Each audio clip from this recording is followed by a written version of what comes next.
فاتح فنتعلم متعلم فاتح استغفر نفع المال سجل في طريق سجل في سبا الفاتحة بسم الله الرحمن الرحيم الحمد لله رب العالمين الرحمن الرحيم مالك يوم الدين إياك نعبد وإياك نستعين اهدنا الصراط المستقيم صراط الذين أنعمت عليهم غير المغضوب عليهم ولا الضالين بسم الله الحمد لله والصلاة والسلام على رسول الله سيدنا محمد بن عبد الله وعلى آله وصحبه ومن والاه ولا حول ولا قوة إلا بالله رب اشرح لي صدري ويسر لي أمري واحلل عقدة من لساني يفقهوا قولي وسدد لساني واهد قلبي بحق سيدنا محمد صلى الله عليه وسلم دستوركم يا أهل الدرك ويا أهل الباطن ويا أهل النهضة ويا أهل النور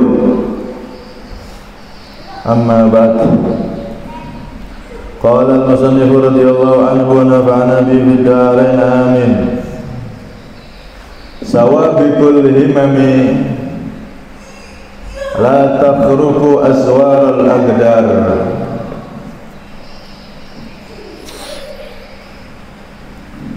Sawabikul himami, pacuan cita-cita, la takhruku, tidak bisa menembus aswarul aqdar pada pagar-pagar takdir. Jadi dalam hikmah yang ketiga ini Al-Imam Ibn Athaillah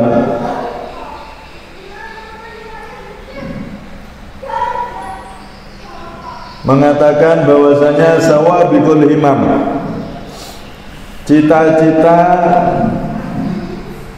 yang full atau maksimal, semangat yang maksimal, usaha yang maksimal, itu semua tidak bisa menembus pagar-pagar takdir. Jadi di sini kita diajari salah satu rukun iman oleh Al-Imam Ibn Athaillah Sakandari, bahwasanya semua yang dilakukan oleh manusia dan semua yang dilakukan oleh makhluk. Apa itu makhluk? Makhluk itu kullu ma siwallah, segala sesuatu selain Allah itu namanya makhluk. Nah, semua yang dilakukan oleh makhluk itu tidak bisa lepas dari yang namanya takdirnya Allah Subhanahu wa ta'ala. Diamnya, geraknya kita semua ini, itu semua atas kehendak dan takdir dari Allah Subhanahu wa ta'ala. Karena itu Nabi dalam hadis sahih beliau mengatakan, riwayat Imam Muslim, wa tu'min bil qadari khairihi wa syarrihi. Salah satu rukun iman yaitu engkau beriman dengan takdir dari Allah, khairihi wa syarrihi, yang baik ataupun yang jelek. Jadi semuanya itu dalam kendali takdir dan kehendak Allah Subhanahu wa ta'ala secara hakiki. Jadi kita wajib meyakini bahwasanya tidak ada daun yang bergerak, yang bergoyang, tidak ada daun yang jatuh, tidak ada semut yang berjalan, tidak ada sesuatu apapun yang bisa bergerak kecuali semua itu atas kendali dan kehendak Allah Subhanahu wa ta'ala.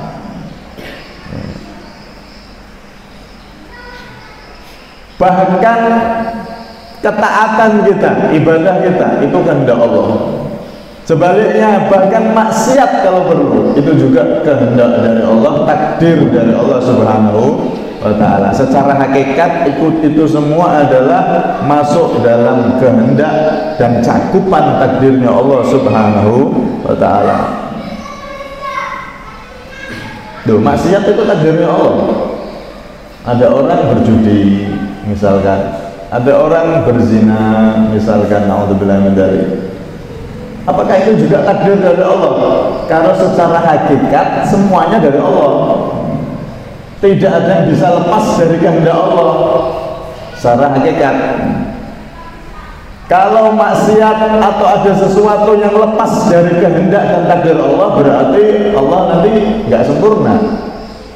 Kalau ada sesuatu yang lepas dari kendalinya, itu berarti bukan Tuhan. Yang namanya Tuhan berarti harus sempurna penguasaannya, menguasai semuanya, diamnya, geraknya, taatnya, maksiatnya, semuanya itu di dalam cakupan pagar takdirnya Allah Subhanahu wa Ta'ala. Jadi tidak ada yang bisa taat kecuali karena takdir dari Allah. Tidak ada yang maksiat kecuali karena memang dikehendaki oleh Allah, takdir dari Allah juga. Cuman kalau ketaatan dan maksiat itu ada dua sisi. Ada sisi awal, ada sisi akhir. Sisi awal ini berarti yang hakikat. Hakikat kita bisa sholat, hakikatnya siapa? Allah. Kalau Allah tidak menghendaki bisa kita bergerak, apalagi sholat, gerak aja tidak bisa. Ini sisi awal. Sisi akhir secara dohir kita bisa melakukan taat. Yang taat siapa? Kita. Maka kalau ketaatan itu kita bisa lihat dua-duanya. Sisi awal hakikat dari Allah sehingga kita nggak bangga diri. Ya Allah, saya bisa sholat, alhamdulillah. Engkau tolong saya, takdir saya bisa sholat. Akhirnya nggak bangga diri dengan amalnya. Atau lihat sisi akhir. Ya Allah, alhamdulillah saya bisa sholat, saya kok bisa sholat, bisa ibadah. Ini nikmat, bisa bersyukur, alhamdulillah. Begitu juga maksiat. Maksiat itu ada sisi awal, ada sisi akhir. Sisi awal hakikat itu semua dari siapa? Dari Allah. Sisi akhir yang maksiat siapa? Kita. Maka kalau maksiat itu jangan melihat sisi awalnya, tapi lihat sisi akhirnya, yaitu kita. Contoh gini, ada dua orang kita kasih modal. Dua orang ini pertama tidak punya apa-apa, tidak punya kerjaan apa-apa, sudah kita kasih modal banyak, dan se-M misalnya. Yang satu modal ini dipakai, dikembangkan sehingga usahanya jadi sukses, berkembang, tambah banyak. Wow, bisa dibuat taat, ibadah dengan harta, nyumbang sana, karena dikasih modal tadi. Yang satunya kita kasih modal, malah tidak dibuat dengan baik, tidak diolah dengan baik, mana dibuat beli narkoba, judi, ini itu. Akhirnya dia sengsara, ditangkap polisi, dipenjara. Maka orang yang menggunakan modal dengan salah ini, apa pantas kamu? Ini saya kok bisa narkoba, ini bukan saya salah, bukan saya salah saya, tapi saya salahnya bos saya itu ngasih uang banyak. Masa gitu? Ya tidak, tetap yang salah kamu, karena kamu yang melakukan kemaksiatan. Begitu juga kita sama Allah. Kita kalau nggak semuanya ini kalau nggak ditakdirkan oleh Allah, maka tidak ada yang bisa bergerak apapun. Cuman kalau maksiat jangan sekali-kali menuduh Allah, karena kamu yang melakukan, berarti kamu yang bertanggung jawab. Kalau maksiat jangan lihat sisi awal hakikat, jangan, tapi lihat sisi akhirnya, yaitu manusia itu yang bermaksiat. Karena Allah itu ridho dengan kebaikan dan tidak ridho dengan kejelekan. Sehingga Allah Subhanahu wa Ta'ala mutus para nabinya. Kalau memang semua takdir terus kita pasrah gitu aja, buat apa para nabi diutus? Mulai Nabi Adam, Nabi Nuh, Nabi sampai Nabi terpunya Nabi kita Muhammad Sallallahu Alaihi Wasallam. Karena itu takdir ini ibarat pagar yang tidak bisa ditembus, seperti orang yang dia balapan di sirkuit, atau pemain bola yang dia lari ke sana kemari, bolanya ditendang ke sana dengan stadion yang begitu besar. Banter-banter ngegas motor tidak akan bisa terbang ke langit, sudah dipagar dengan sirkuit itu. sak banter-bantere napa niku pemain bola lari ngejar bola nggak akan bisa terbang keluar lapangan, keluar stadion. Sudah ada pagarnya. Begitu juga manusia. Semuanya yang terjadi di alam ini, baik di dunia ataupun di akhirat, seluruhnya dalam kendali kekuasaan Allah Subhanahu wa taala secara hakiki, secara hakikatnya. Nah, takdir ini ada dua macam. Ada yang namanya qadha.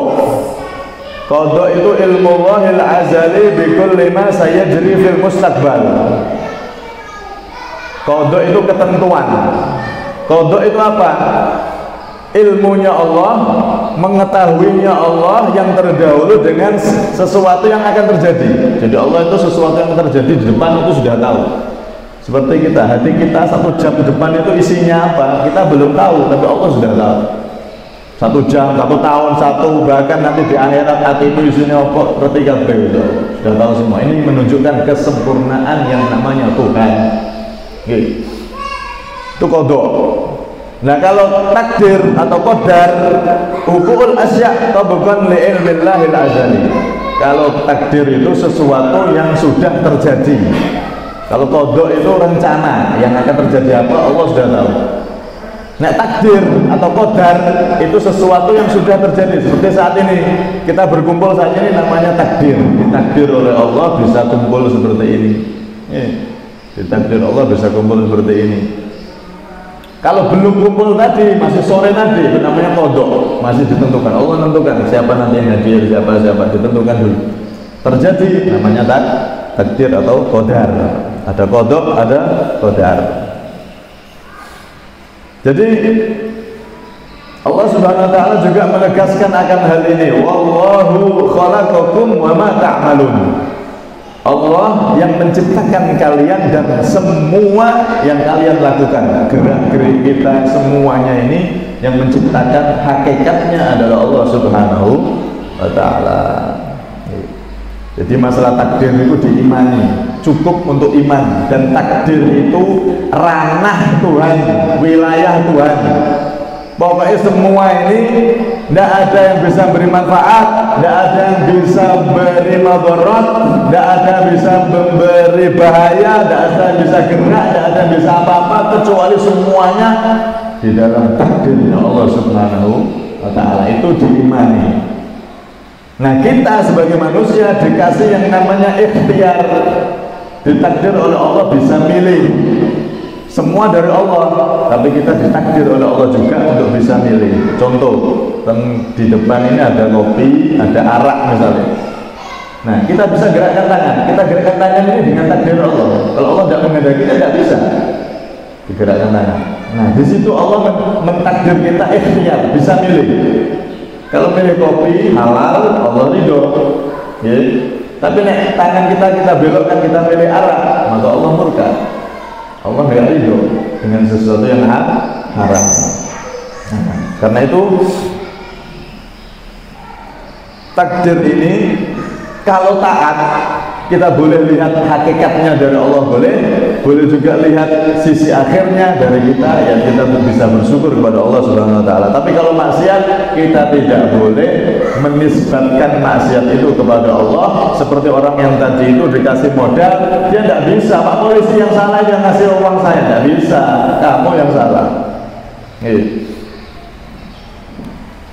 Ibarat seperti listrik ini semuanya lampu dalam kendali listrik. Kendali listrik walaupun sehebat apapun buatnya, sebesar apapun tidak bisa nyala. Begitu juga manusia, kalau nggak dikasih listrik takdir dari Allah, kita juga tidak bisa apa-apa.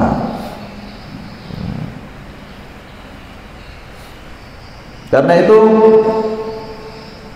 takdir ini cukup diimani, semuanya dari Allah. Cuman kita disuruh untuk berusaha memilih sesuatu yang baik sebagaimana petunjuk para nabi yang telah diutus oleh Allah tadi.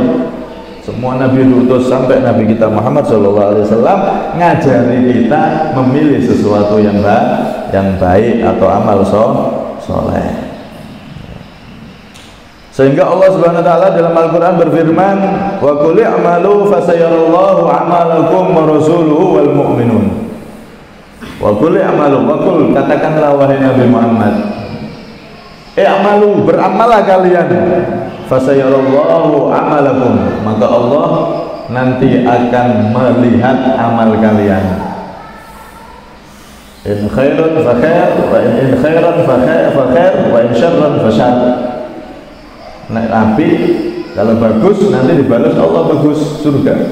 Kalau jelek dibalas Allah jelek, yaitu neraka. Nauzubillah min dzalik.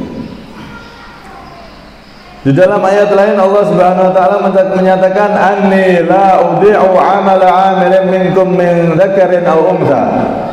Sesungguhnya aku, kata Allah, tidak akan menyia-nyiakan amal perbuatan dari orang yang beramal dari kalian, baik laki-laki atau perempuan. Nah, takdir, ya semuanya takdir. Bahkan siapa masuk neraka, masuk surga itu sudah ditakdir semua oleh Allah, sudah ditentukan semua oleh Allah. Tapi tugas kita adalah berusaha ke arah yang baik, karena Allah mengutus para nabinya ngajari kita untuk berbuat baik, ke arah yang baik. Sehingga Allah menyatakan juga dalam Quran, walladzina jahadu fina lanahdiyannahum subulana. Dan orang-orang yang bersungguh-sungguh di dalam menempuh ridho kami, mengharap ridho kami, lanahdiyannahum subulana, lanahdiyannahum subulana, maka aku, kata Allah, benar-benar akan menunjukkan dia jalan kami, jalanku, kata Allah Subhanahu wa taala. Di sini berarti kita disuruh untuk berusaha beramal meraih kemuliaan di sisi Allah Subhanahu wa taala, walaupun semuanya hakikatnya memang dari Allah Subhanahu wa taala. Ya. Kita disuruh untuk beramal, kalau perlu bukan hanya beramal tapi bihimmah aliyah, dengan cita-cita semangat yang tinggi untuk meraih kedudukan di sisi Allah Subhanahu wa taala. Ada orang itu di kitab Syarah Bidayatul Hidayah itu diterangkan, ada orang ahli ibadah, umat zaman dulu, ada orang ahli ibadah, mulai kecil sampai tua itu ahli ibadah, tidak pernah bermaksiat kepada Allah, seakan-akan gitu, saking solehnya orang ini. Suatu ketika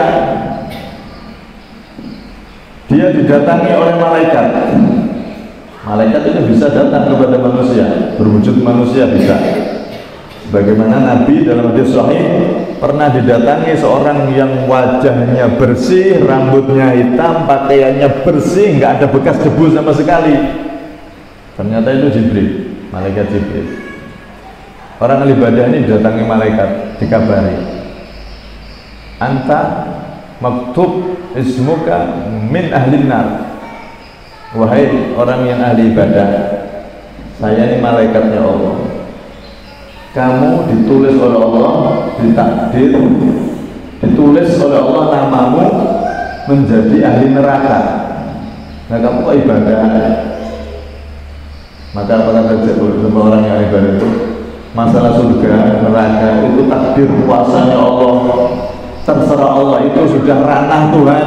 Saya tidak ngurus takdir, urusan saya ditugaskan oleh Allah, taat, selesai. Nah, tetap ibadah dia. Setelah sekian lama, akhirnya malaikat datang lagi, dikabari lagi bahwasanya anta maktubun ismuka fil jannah. Wahai orang yang ibadah, masya Allah, ternyata namamu dipindah oleh Allah, ditulis di dalam pintu surga. Nah, ini disebutkan dalam kitab. Disitu menunjukkan apa? Tugas kita itu bukan mengurusi takdir. Memang cukup diyakini semua itu dari Allah. Mau masuk neraka, mau surga. Di hadis sahih itu disebutkan, kata Rasulullah, ada orang yang dari ahli ibadah sampai ma bainahu wa bainal jannah, antara dia dan surga itu tinggal satu dirok, satu hasta, setengah meter. Saking solehnya orang ini, setengah meter menuju surga. Kemudian sebaliknya ada orang tuh ahli neraka, mabuk, dosa, ini itu semua, sampai antara dia sama neraka itu tinggal setengah meter, satu hasta. Tapi apa yang terjadi? Yang satu ahli taat ditakdir oleh Allah di akhir hayatnya ternyata su'ul khotimah, dia bermaksiat di akhir hayatnya, padahal tinggal setengah meter menuju surga malah maksiat, mati dalam maksiat, akhirnya dia masuk neraka. Sebaliknya yang ahli maksiat pas mau meninggal tobat, akhirnya masuk surga. Ini hadis ini yang menjadikan orang-orang soleh itu nangis, tidak berbangga dengan apapun yang telah dia lakukan. Sebelum finish menuju surga, jangan bangga dengan apapun amal yang kita lakukan. Terus minta sama Allah, ya Allah husnul khotimah, ya Allah husnul khotimah, terus seperti itu. Ini menunjukkan apa? Semua itu terserah Allah, karena kita memang semuanya milik Allah Subhanahu wa ta'ala, tapi kita disuruh untuk berusaha, bersemangat meraih kemuliaan di sisi Allah Subhanahu wa ta'ala. Dan Allah janji tadi itu, walladzina jahadu fina lanahdiyannahum subulana. Kalau orang itu bersungguh-sungguh, pasti Allah akan balas kesungguhan tersebut. Semoga kita termasuk orang yang bersungguh-sungguh meraih kemuliaan di sisi Allah. Amin, Allahumma amin. Nah, di sini Imam Ibnu Athaillah itu menggambarkan bahwasanya kesungguhan, semangat, usaha yang semaksimal apapun dari manusia itu tidak bisa lepas dari pagar takdir. Jadi kalau kita misalkan berusaha ternyata berhasil, jangan jumawa, jangan sombong. Itu bantuan dari takdirnya Allah Subhanahu wa ta'ala. Jangan terus, oh ini karena usaha saya bisa kaya, saya bisa pangkat tinggi, saya bisa ilmunya banyak, saya bisa ini, saya itu dibuang. Saya itu ilmunya iblis. Ana khairun minhu. Saya lebih baik dari Adam. Saya itu dibuang. Sebaliknya ketika kita usaha keras ternyata berhasil, syukuri alhamdulillah ya Allah, ternyata usahamu engkau kabulkan, engkau takdir sampai sukses seperti ini, alhamdulillah. Gitu. Jangan malah sombong dengan usahanya. Nah, ini tidak paham takdir berarti. Itu semua takdir dari Allah Subhanahu wa ta'ala. Begitu juga saat kita usaha cita-cita tinggi, bagaikan kuda yang dipacu dengan kerasnya larinya, tapi ternyata gagal. Maka di situ kita gagal, seperti usaha ternyata gagal, maka kita pasrahkan sama Allah. Ini takdirnya Allah, di balik takdir Allah ada hikmah yang mana pasti ada kebaikan di situ. Akhirnya kita tidak putus asa, tetap kita bangkit lagi, berusaha lagi. Orang yang punya cita-cita semangat tinggi itu apa ada yang melebihi Rasulullah? Kan betul itu. Nabi itu orang cita-cita paling tinggi, semangatnya paling tinggi dalam berusaha meraih kemuliaan dari Allah, baik dalam dakwah, dalam hal semuanya. Nabi itu cita-citanya, semangatnya pengen menyelamatkan pamannya Abu Lahab. Tapi subhanallah takdirnya Allah lain. Ternyata Rasulullah ketika berdoa, Allahumma ayyid bil Islam bi Umarain, ya Allah kuatkan Islam ini dengan 2 Umar. Nah ternyata yang masuk Islam malah Sayyidina Umar bin Khattab, dan itu jagoannya Islam tambah kuat, tambah hebat. Padahal Nabi harapannya pamannya yang masuk Islam, Abu Jahal bin Habib. Ternyata takdirnya Allah memilih Sayyidina Umar bin Khattab, dan di situ ada hikmahnya. Islam semakin kuat. Yang semula orang sholat di Ka'bah itu diam-diam, Sayyidina Umar masuk Islam. Ayo siapa yang pengen istrinya jadi janda, anaknya jadi yatim, ayo maju sini. Ngalangi saya sholat, ngalangi umat Islam sholat, maju sini. Gak ada yang berani, bertiga. Sebelum Sayyidina Umar masuk Islam, kaum muslimin disiksa dan musolat ibadah itu diam-diam, dakwah masih sembunyi-sembunyi. Subhanallah, takdir yang ditentukan oleh Allah, yang ditakdir oleh Allah itu ada hikmahnya. Kalau berhasil jangan sombong, kalaupun gagal pasti ada hikmah yang lebih baik di balik itu semua. Walaupun mungkin saat ini kita belum tahu hikmahnya apa ya, kita belum tahu, tapi yakini takdir Allah itu semuanya pasti baik. Wa kullu fi'lik jamil, semua perbuatanmu ya Allah, takdirmu ya Allah adalah indah semua. Karena itu hati kita iman semuanya dari Allah, tapi badan kita, zahir kita berusaha dengan cita-cita yang tinggi, semangat yang tinggi untuk meraih kemuliaan di sisi Allah Subhanahu wa Ta'ala. Ada satu cerita, ada seorang darwis itu orang yang ahli ibadah tapi tidak punya apa-apa. Kalau saya santri sarungnya ngepir, sarungnya pakainya compang camping. Nah, darwis ini singkat cerita pengen ngelamar anaknya seorang raja, pejabat kalau saat ini, jatuh cinta. Ini secara logika kan tidak mungkin gitu. Wong biasa tidak punya apa-apa, cuma ahli ibadah, kok pengen dapat anaknya raja, tidak punya apa-apa. Datang ini darwis ke salah satu raja itu, saya pengen ngelamar anak sampai. Apa anakku diguyu? Sudah apa-apa, tak terima. Tapi syaratnya kamu harus membawa mutiara satu keranjang. Lewat. Kowe nek iso bawa mutiara sak keranjang tak terima. Ya secara logika kan gak mungkin lah. Tapi darwis ini punya cita-cita tinggi. Pokoknya saya harus dapat putrinya raja. Terus jatuh cinta. Akhirnya benar, dengan niat dan semangat yang tinggi ini dia ke pinggir laut, bawa ember. Laut itu dikuras ke pantai, balik meneh banyune. Pokoknya dengan semangat akurat mau ngambil mutiara di dalam lautan. Anak wong lewat, wih darwis, apa wih? Aku pengen nguras lautan gitu. Lalu apa? Pengen ambil mutiara sak keranjang. Nanti tak buat ngelamaran raja. Diguyu teman. Gering, diketahui sama orang, tapi dia dengan semangat dan himmah kuatnya. Subhanallah, Allah Subhanahu wa Ta'ala itu membuat semua penghuni lautan itu mereka ketakutan. Tahun itu goyang, ketakutan. Di hati para ikan, para penghuni itu ketakutan semua, sehingga mereka serempak memuntahkan mutiara, dilemparkan ke pinggir pantai semua. Itu ada di kitab. Ada cerita seperti itu. Akhirnya dia ngambil, singkat cerita dibawa tak keranjang mutiara, kaget rajanya. Wes dinikahkan. Ini cita-cita yang tinggi, memang semangat yang tinggi, usaha tinggi itu memang hasil akhirnya ya tetap takdir Allah. Tapi Allah itu biasanya kalau orang sungguh-sungguh akan mentakdir sesuatu yang sepertinya tidak mungkin menjadi mungkin. Ini. Karena itu kita di sini diajari oleh beliau usaha untuk meraih kemuliaan di sisi Allah. Oh, saya pengen kaya yang bagaimana? Yang mulia, yang barokah, kaya yang bisa buat untuk berinfak di jalan Allah. Oh, saya pengen jabatan tinggi, cita-cita yang tinggi, yang bagaimana? Jabatan tinggi nanti bisa berjuang dalam jabatan saya, mengayomi rakyat, bisa membuat daerahnya aman dari maksiat, dari ini, dari itu. Oh, saya pengen punya ilmu yang banyak, usaha yang keras, semaksimal mungkin, gaspol, yang nanti bisa apa? Ilmu itu manfaat, bisa disebar.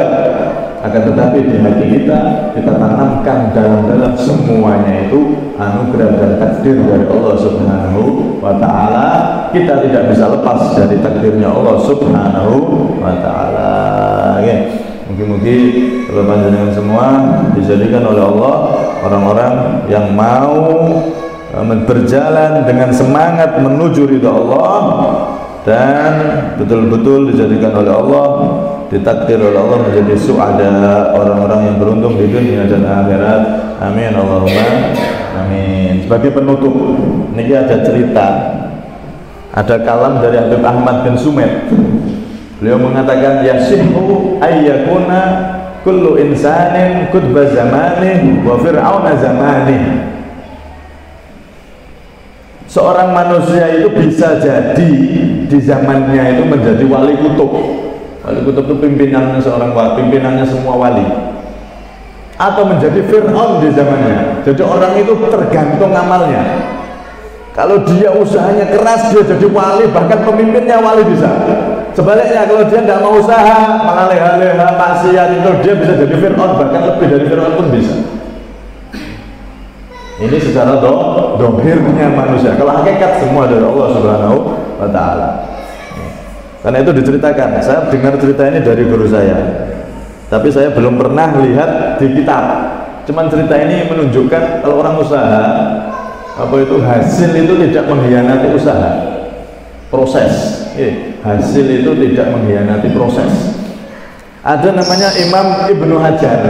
Imam Ibnu Hajar ini umur 40 tahun ceritanya itu. Tapi ini cerita dari guru ya, bukan dari kita. Itu beliau umur 40 tahun itu mikir, ya Allah hidupku kok gini-gini tok ya, kerja mangan turu, saya pengen cari ilmu. 40 tahun baru belajar bahasa, baru belajar ilmu. Akhirnya mondok 40 tahun. Selama mondok jenenge umur 40 tahun ya, niku pun wis angel. Akhirnya beliau sekian puluh tahun nggak bisa-bisa, ya putus asa udah pulang. Saya mau pulang, nggak iso-iso ketuwek pulang. Di tengah jalan singkat cerita ketemu batu yang ditetesi air. Dia lihat batunya, loh batunya bolong, cekung. Dia mikir, loh batu ini ditetesi tes kok sampai cekung bolong gini. Oh berarti saking lamanya ini. Loh saya bodoh nggak bisa-bisa. Berarti saking keras ya, berarti kurang lama saya. Balik ke pondok ngaji sampai 40 tahun. Setelah 40 tahun mondok berarti umurnya 80. Niku lulus jadi Imam Ibnu Hajar. Ibnu Hajar itu anaknya watu, anaknya batu. Kenapa? Karena lihat batu tadi sadar, balik pondok ngaji meneh sampai 40 tahun jadi ulama besar Ibnu Hajar. Dan beliau keluar dari pondok itu berdakwah menyebarkan ilmu 40 tahun. Jadi umur beliau sekitar 120 tahun. Awalnya seperti itu, tapi dengan semangat yang tinggi. Ternyata Allah mentakdir sesuai dengan usaha manusia. Allah nggak akan menyia-nyiakan usaha kita. Karena itu semoga kita diberi semangat oleh Allah, khususnya minimal kita seminggu sekali hadir di majelis ini. Semoga kita diberi keberkahan oleh Allah Subhanahu wa taala fi dunya wal akhirah. Amin Allahumma amin. Wallahu a'lam bishawab. Bisirril Fatihah. A'udzu billahi minasyaitonir rajim.